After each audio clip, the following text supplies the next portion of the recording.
ਸਤਿ ਸ਼੍ਰੀ ਅਕਾਲ ਜੀ। ਅੱਜ ਆਪਾਂ ਇੱਕ ਬਹੁਤ ਹੀ ਦਿਲਚਸਪ ਸਵਾਲ ਦੀ ਗਹਿਰਾਈ ਵਿੱਚ ਉਤਰਾਂਗੇ। ਇੱਕੋ ਪਵਿੱਤਰ ਗ੍ਰੰਥ ਗੁਰਬਾਣੀ ਦੇ ਇੰਨੇ ਵੱਖ-ਵੱਖ ਅਰਥ ਕਿਵੇਂ ਕੀਤੇ ਜਾ ਸਕਦੇ ਨੇ? ਇਹ ਇੱਕ ਅਜਿਹਾ ਸਵਾਲ ਹੈ ਜਿਹੜਾ ਸਾਨੂੰ ਸਿਰਫ ਗੁਰਬਾਣੀ ਬਾਰੇ ਹੀ ਨਹੀਂ ਬਲਕਿ ਉਸ ਨੂੰ ਸਮਝਣ ਦੇ ਤਰੀਕਿਆਂ ਬਾਰੇ ਵੀ ਬਹੁਤ ਕੁਝ ਦੱਸਦਾ ਹੈ। ਚਲੋ ਇਸ ਸਫ਼ਰ ਨੂੰ ਸ਼ੁਰੂ ਕਰਦੇ ਹਾਂ ਜਪਜੀ ਸਾਹਿਬ ਦੀ ਇੱਕ ਬਹੁਤ ਹੀ ਜਾਣੀ-ਪਛਾਣੀ ਤੁਕ ਨਾਲ, ਜਿਹੜੀ ਸਾਡੇ ਅੱਜ ਦੇ ਵਿਸ਼ਲੇਸ਼ਣ ਦਾ ਕੇਂਦਰ ਬਣੇਗੀ। ਅਖਰੀ ਗਿਆਨ ਗੀਤ ਗੁਣ ਗਾ।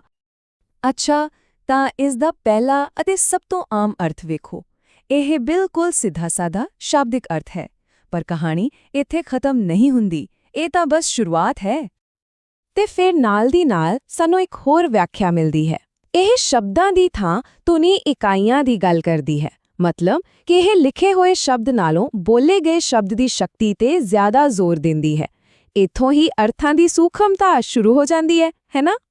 ਤੇ ਫਿਰ ਵੇਖੋ, ਇੱਕ ਤੀਜਾ ਅਨੁਵਾਦ ਸਾਹਮਣੇ ਆਉਂਦਾ ਹੈ ਜਿਹੜਾ ਪਹਿਲੇ ਦੋਵਾਂ ਤੋਂ ਬਿਲਕੁਲ ਹੀ ਵੱਖਰਾ ਹੈ।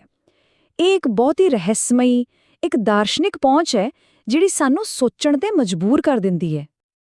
ਤਾਂ ਫਿਰ ਸਵਾਲ ਇਹੀ ਉੱਠਦਾ ਹੈ ਕਿ ਇੱਕੋ ਤੁਕ ਪਰ ਤਿੰਨ ਬਿਲਕੁਲ ਵੱਖਰੇ ਅਰਥ ਭਲਾ ਹੀ ਕਿਵੇਂ ਹੋ ਸਕਦਾ ਹੈ? ਇਹੀ ਉਹ ਬੁਝਾਰਤ ਹੈ ਜਿਸ ਨੂੰ ਅਸੀਂ ਅੱਜ ਖੋਲ੍ਹਣ ਦੀ ਕੋਸ਼ਿਸ਼ ਕਰਨ ਜਾ ਰਹੇ ਹਾਂ। ਇਸ ਸਫ਼ਰ ਤੇ ਅੱਗੇ ਵਧਣ ਲਈ ਆਓ ਦੇਖੀਏ ਕਿ ਅਸੀਂ ਕਿਹੜੇ-ਕਿਹੜੇ ਪੜਾਵਾਂ ਵਿੱਚੋਂ ਲੰਘਾਂਗੇ। ਪਹਿਲਾਂ ਇਸ ਬੁਝਾਰਤ ਨੂੰ ਸਮਝਾਂਗੇ, ਫਿਰ ਗੁਰਬਾਣੀ ਦੀ ਭਾਸ਼ਾ ਤੇ ਨਜ਼ਰ ਮਾਰਾਂਗੇ, ਵਿਆਖਿਆ ਦੇ ਵੱਖ-ਵੱਖ ਦ੍ਰਿਸ਼ਟੀਕੋਣਾਂ ਦੀ ਗੱਲ ਕਰਾਂਗੇ, ਫਿਰ ਟੀਕਾਕਾਰੀ ਦੀ ਪਰੰਪਰਾ ਅਤੇ ਅਖੀਰ ਵਿੱਚ ਸਮਝ ਦੇ ਅਸਲ ਮਾਰਗ ਤੇ ਪਹੁੰਚਾਂਗੇ। ਚਲੋ ਜੀ, ਤਾਂ ਫਿਰ ਸ਼ੁਰੂ ਕਰਦੇ ਹਾਂ। ਸਾਡਾ ਪਹਿਲਾ ਭਾਗ ਉਸੇ ਕੇਂਦਰੀ ਬੁਝਾਰਤ ਤੇ ਕੇਂਦਰਿਤ ਹੈ, ਇੱਕ ਤੁਕ ਪਰ ਕਈ ਅਰਥ। ਇਸ ਬੁਝਾਰਤ ਦਾ ਜਵਾਬ ਦਰਅਸਲ ਗੁਰਬਾਣੀ ਦੀ ਭਾਸ਼ਾ ਦੇ ਅੰਦਰ ਹੀ ਛੁਪਿਆ ਹੋਇਆ ਹੈ। ਇਹ ਸਿਰਫ ਸ਼ਬਦਾਂ ਦਾ ਜੋੜ ਨਹੀਂ, ਇੱਕ ਕਵਿਤਾ ਹੈ, ਇਹ ਬਹੁਪਰਤੀ ਹੈ, ਜਿਸ ਕਰਕੇ ਇਸ ਦੇ ਇੱਕ ਤੋਂ ਵੱਧ ਅਰਥ ਨਿਕਲ ਸਕਦੇ ਹਨ। ਆਓ ਇੱਕ ਮਿਸਾਲ ਵੇਖੀਏ। ਜਦੋਂ ਅਸੀਂ ਤੀਰਥਨਾਵਾ ਤੁਕ ਨੂੰ ਦੇਖਦੇ ਹਾਂ ਤਾਂ ਜਿਹੜੀ ਵਿਆਕਰਨਿਕ ਪਹੁੰਚ ਹੈ ਉਹ ਕਹਿੰਦੀ ਹੈ ਕਿ ਇਸ ਦਾ ਮਤਲਬ ਤੀਰਥ ਤੇ ਇਸ਼ਨਾਨ ਕਰਨਾ ਹੈ, ਬਿਲਕੁਲ ਸ਼ਾਬਦਿਕ।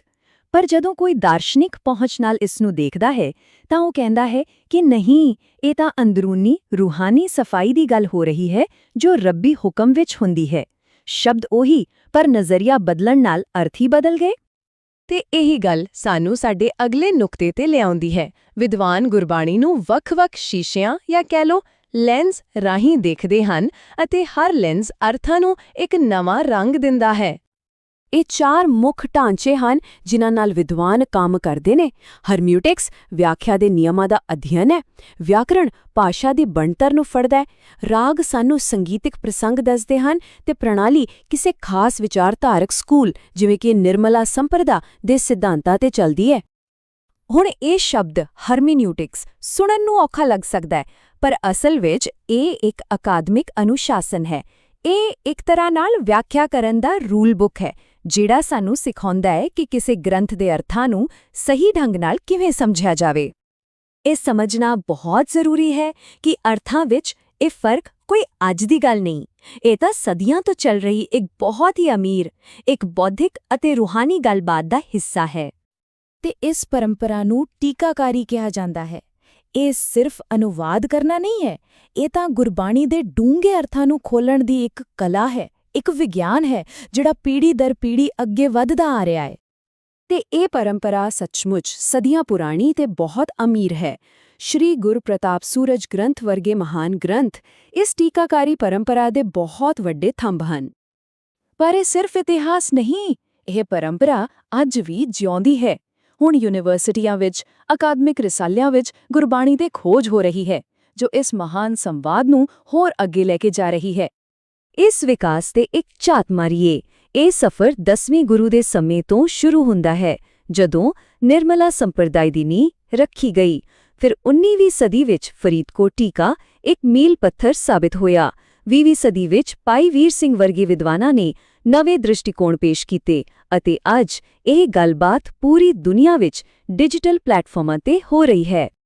ਤਾਂ ਫਿਰ ਇਸ ਸਾਰੀ ਵਿਭਿੰਨਤਾ ਦਾ ਕੀ ਮਤਲਬ ਕੱਢਿਆ ਜਾਵੇ? ਕੀ ਇਸ ਦਾ ਮਤਲਬ ਹੈ ਕਿ ਕੋਈ ਇੱਕ ਸਹੀ ਅਰਥ ਹੈ ਹੀ ਨਹੀਂ? ਨਹੀਂ, ਬਿਲਕੁਲ ਨਹੀਂ। ਅਸਲ ਵਿੱਚ ਇਹ ਵਿਭਿੰਨਤਾ ਗੁਰਬਾਣੀ ਦੀ ਡੂੰਘਾਈ ਦੀ ਨਿਸ਼ਾਨੀ ਹੈ, ਕਿਸੇ ਉਲਝਣ ਦੀ ਨਹੀਂ। ਤੇ ਇਹ ਸਭ ਤੋਂ ਮਹੱਤਵਪੂਰਨ ਨੁਕਤਾ ਹੈ, ਭਾਵੇਂ ਵਿਆਖਿਆ ਦੇ ਰਸਤੇ ਵੱਖਰੇ-ਵੱਖਰੇ ਹੋਣ ਪਰ ਮੰਜ਼ਿਲ ਇੱਕੋ ਹੈ। ਭਾਵੇਂ ਸ਼ਬਦਾਂ ਦੇ ਅਰਥਾਂ ਤੇ ਬਹਿਸ ਹੋਵੇ ਪਰ ਗੁਰਬਾਣੀ ਦੇ ਮੂਲ ਸਿਧਾਂਤ ਜਿਵੇਂ ਕਿ ਇੱਕ ਰੱਬ, ਨਿਸ਼ਕਾਮ ਕਰਮ ਅਤੇ ਅੰਦਰੂਨੀ ਗਿਆਨ ਉਹ ਹਮੇਸ਼ਾ ਇੱਕੋ ਰਹਿੰਦੇ ਹਨ। ਵੱਖ-ਵੱਖ ਟੀਕਿਆਂ ਵਿੱਚ ਮੂਲ ਸਿਧਾਂਤਾਂ ਵਿੱਚ ਕੋਈ ਭਿੰਨਤਾ ਨਹੀਂ ਹੁੰਦੀ, ਫਰਕ ਸਿਰਫ ਉਹਨਾਂ ਤੱਕ ਪਹੁੰਚਣ ਦੇ ਤਰੀਕਿਆਂ ਵਿੱਚ ਹੁੰਦਾ ਹੈ। ਆਖਿਰਕਾਰ ਅਸਲ ਮਕਸਦ ਕਿਸੇ ਬੌਧਿਕ ਬਹਿਸ ਨੂੰ ਜਿੱਤਣਾ ਨਹੀਂ ਬਲਕਿ ਰੂਹਾਨੀ ਅਨੁਭਵ ਹਾਸਲ ਕਰਨਾ ਹੈ। ਜਿਵੇਂ ਕਿ ਡਾਕਟਰ ਕਰਮਿੰਦਰ ਸਿੰਘ ਢਿੱਲੋਂ ਕਹਿੰਦੇ ਹਨ, ਅਸਲੀ ਅਧਿਆਤਮਿਕਤਾ ਸ਼ਬਦ ਨੂੰ ਆਪਣੇ ਅੰਦਰ ਵਸਾਉਣ ਵਿੱਚ ਹੈ ਜਿਸ ਨਾਲ ਦੁੱਖ ਤੇ ਪਾਪ ਦੂਰ ਹੁੰਦੇ ਹਨ।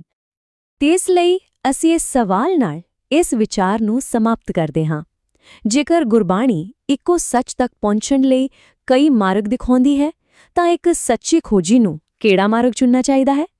ਇੱਕ ਅਜਿਹਾ ਸਵਾਲ ਹੈ ਜਿਸ ਦਾ ਜਵਾਬ ਹਰ ਕਿਸੇ ਨੂੰ ਆਪਣੇ ਅੰਦਰੂਨੀ ਸਫ਼ਰ ਰਾਹੀਂ ਖੁਦ ਲੱਭਣਾ ਪੈਂਦਾ ਹੈ।